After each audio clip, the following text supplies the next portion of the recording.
Hello and welcome to Dr. Campbell's Science Demo. Today we're going to be taking a look at how a siphon works.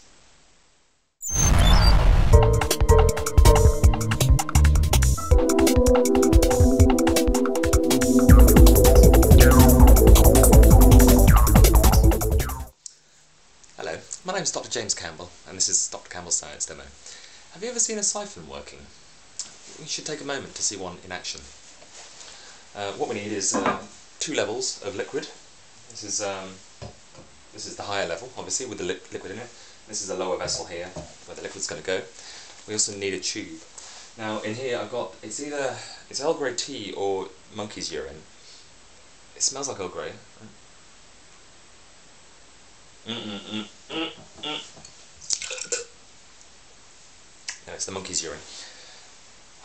Okay, so we need a tube. I'm going to plonk this end in here and I'm going to suck on this end to make a partial vacuum. And I'm going to stick it in there and watch it drain through. There we go, look at that. So what's going on here, the liquid's flowing from this vessel to this vessel via the tube.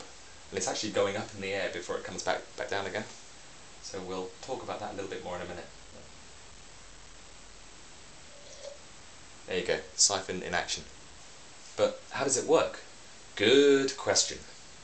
Well, we know a siphon works because we've just seen it in action, but as to how it actually works, there's a little bit of contention amongst the physicists. The two main contenders are intermolecular cohesion, which is one molecule pulling on another molecule, and also atmospheric pressure. Now, essentially, intermolecular cohesion is what makes it work. The molecules coming down one side of the tube are pulling on the ones behind them, and they're pulling on the ones behind them, and it's like a big train being pulled through the tube. But in reality, without atmospheric pressure, it wouldn't work very well. The liquids would start to boil off, and things would be turning into gases, and it wouldn't be a siphon anymore. So in terms of the actual theory behind it, it's probably straightforward. We're not going to really solve it in a little science demo like this. But there would be some other cool experiments we could do, such as, to test the theory about it, we could see how high the siphon can go before it stops functioning.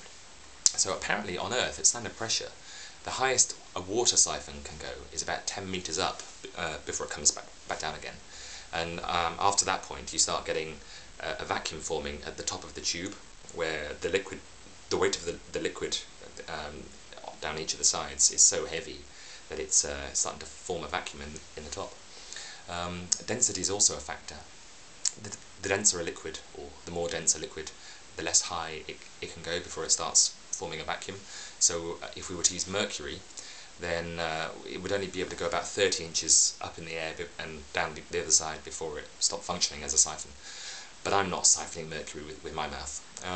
So, okay, well I guess that's all there is for this time, and thanks for watching. We'll see you next time. Bye!